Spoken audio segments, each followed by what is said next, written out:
Hello and welcome back to my YouTube channel. My name is Wumi Ajayi. As promised, this is the part 4 of the series on forgiveness and it's the conclusion as well. Happy Easter once again. I hope you're enjoying Easter Monday. I will be talking today about the dangers of unforgiveness and the benefits that we'll start to enjoy when we choose to forgive. Unforgiveness impacts all areas of a person's life, name it, spiritual, physical, emotional. Unforgiveness imprisons us in the past and robs us the joy of the present, the joy of living. As long as we fail to forgive our offender, we are shackled to the past.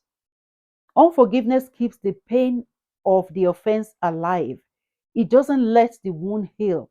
We go through life reminding ourselves what was done to us. It stirs up the pain of the offense and is likely to make us progressively angrier. Unforgiveness is bondage. It keeps us as perpetual victims and gives power to the offense and the offender to continue to affect us. It takes away our emotional, mental, and spiritual freedom. If you hear the person's name and your heart starts to beat faster, you don't want to be in the same space with them. Something good happens to them, you can't rejoice. And it just keeps us in perpetual bondage. Unforgiveness also produces bitterness. The more we remember an offense without forgiving, the more data, the more information we accumulate on it, you recite it, you remember it, it occupies your thinking, and then it begins to take root. That's why the Bible talks about the root of bitterness. Bitterness takes root in the mind, and it can turn an individual into a caustic, sarcastic, and condemning, and even a nasty individual.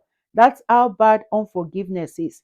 It can produce bitterness that results in a raging anger, which means that you are seeking revenge. You are looking for an opportunity to slander them. You are looking for an opportunity to get back at them. Bitterness can spread into all aspects of our lives.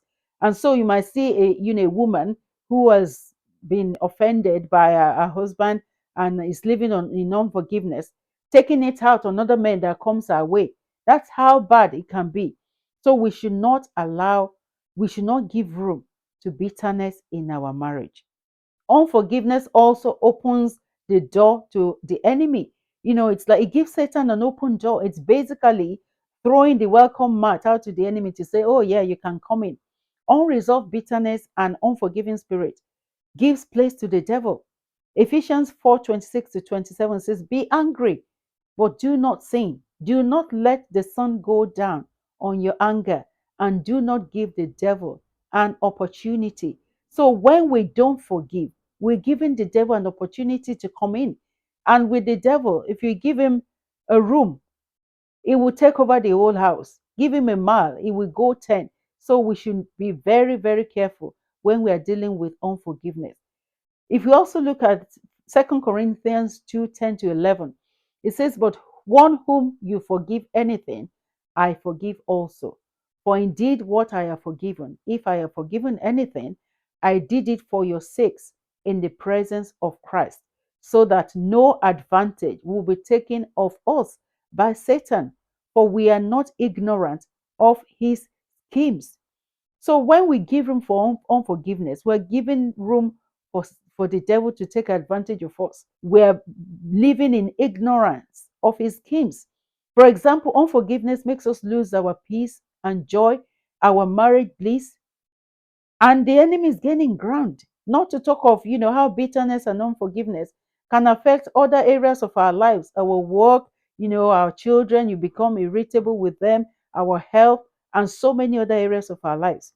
We should also not be ignorant of the devil's schemes, because what is waiting for is to move in on us, moving on an unforgiving attitude and destroy our marriage and our relationship. So we should not live in ignorance of his schemes. The devil is the devil for a reason. He is not our friend. Unforgiveness also hinders our fellowship with God. It's been said, in Mark 11:25, in our ongoing relationship with God, if we don't forgive others, we can't receive forgiveness. It's as simple as that. So if I am not right with my spouse, then I am not right with God. Unforgiveness weakens the immune system. When we have an attitude of unforgiveness and bitterness, it triggers stress hormones, and stress hormones are not good for our bodies. It causes tension and anxiety, which can affect every body, every part of our body, our muscles, chemical balance in the brain, and all that. And over time, this stress weakens our body. This stress amplifies our vulnerability to physical illnesses because it destabilizes our immune system. And researchers have actually been able to trace many physical ailments to a point in time when the subject started to feel bitter.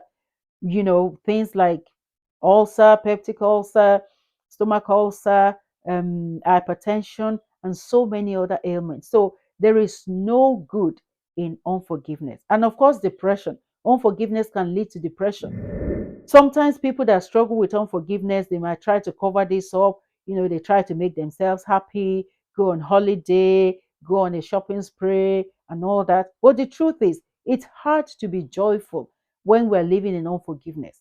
It causes us to be downhearted, to be miserable, to be dejected, to have melancholic feelings, to be unhappy generally. And let's face it, hating a person requires conscious effort, and keeping up a grudge requires emotional energy. And all these things deplete our emotional energy. And when we're depleted emotionally, depression sets in. So instead of using our energy to hate, instead of using our energy on unforgiveness, why don't we just forgive? It's actually easier and better for us to forgive. And finally, unforgiveness can be cancerous in the sense that it can spread to others. It can spread to our friends, it can spread to our family, it can spread to our children. And this is usually born out of love and care and compassion that they have for us. They feel sorry for us, they feel bad for us, and then they start to live in unforgiveness. They start to share our unforgiveness, the unforgiveness that we have towards the person that has offended us. And that is dangerous. Unforgiveness is bad enough for one person.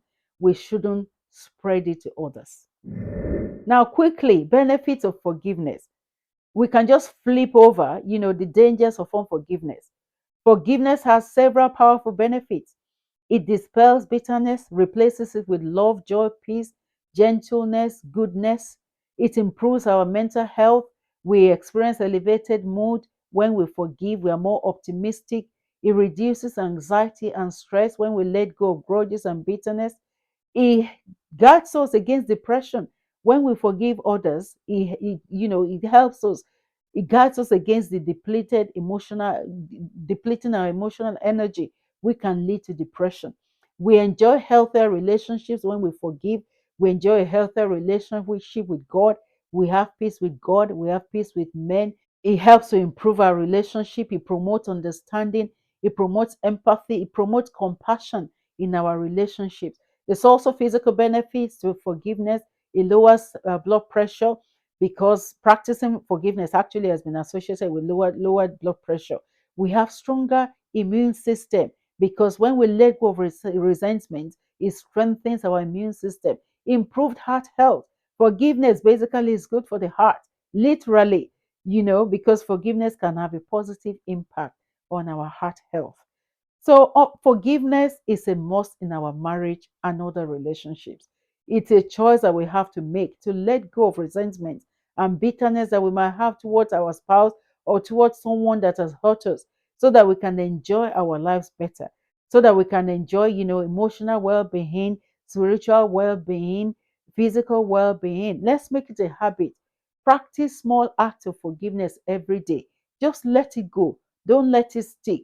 And if you're the offender, don't let it linger. If you think that you've hurt your spouse, acknowledge it, ask them for forgiveness.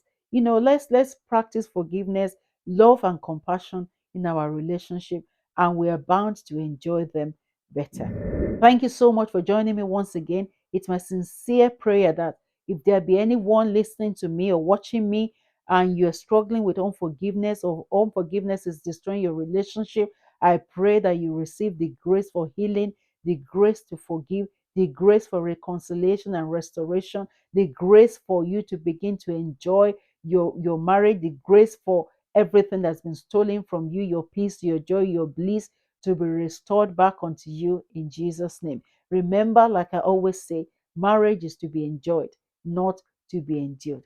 Thank you so much. God bless.